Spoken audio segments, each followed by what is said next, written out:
As President Trump nears his first anniversary in office, he faces an unforgiving political landscape. Every word he says and every action he takes will either help him keep a Republican Congress or hand control to Democrats. And if Dems get the gavel, impeachment could be the result. This is the binary world Trump inhabits, and seen through that lens, the uproar over the president's disparaging remarks about Haiti and other poor countries helps Dems in their goal of hobbling if not ending his presidency. Despite his denial that he used the words whole countries, most of the media instantly branded him a racist. After a few days of saturation coverage, polls will show a disapproving public and the ritual beatdown will be complete. Then we'll be on to the next crisis because this is life with Trump in the White House. He and we are always on the razor's edge because that's who he is. That's been the pattern for a year, and the president has managed to keep his head above water. But past performance is not a guarantee of future results, especially in an election year when passions against him are already overheating. Consider that a potty-mouthed president is hardly a new phenomenon. John F. Kennedy, Lyndon B. Johnson and Richard Nixon said far worse things, not to mention the words Bill Clinton must have used during his Oval Office trysts. But Trump is in a unique position. Not because of what he says or does, but because of the reaction to it. With over half the country needing no more reason than his election to demand his removal, and with many Democrats promising impeachment if they gain power, every mistake is potentially fatal. Each one gives the anti-Trump media license to go from zero to DEFCON 1, signifying an extreme national emergency.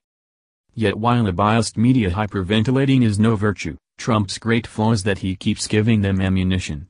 One minute he's riding high, the next he's running for his life. The whole storm is a perfect case in point. Still basking in the afterglow of getting tax reform passed, Trump confidently convened a bipartisan group of congressional members for a televised meeting Wednesday on the Dreamers and related immigration issues.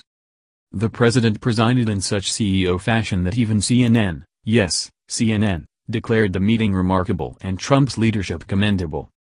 The next day, the president boasted about the compliments, and then acted as if he were beloved from sea to shining sea.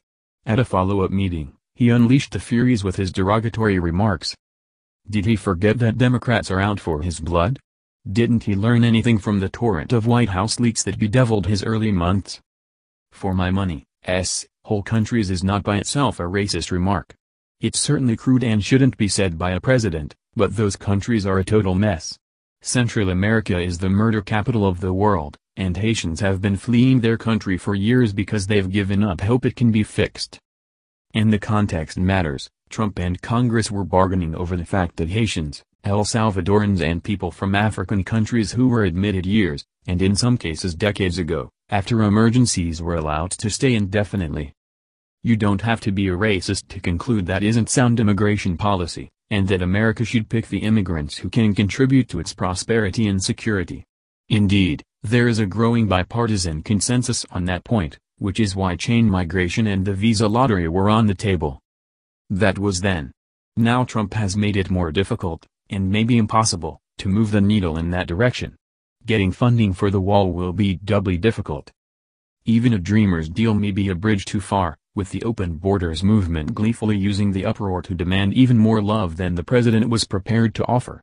That will force moderate Dems to play hardball and Republicans will fold, as is their wont when Trump embarrasses them.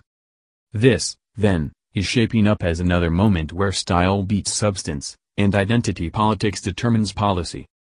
As I have said, Trump has an impressive list of achievements, and his presidency marks an important course correction for America.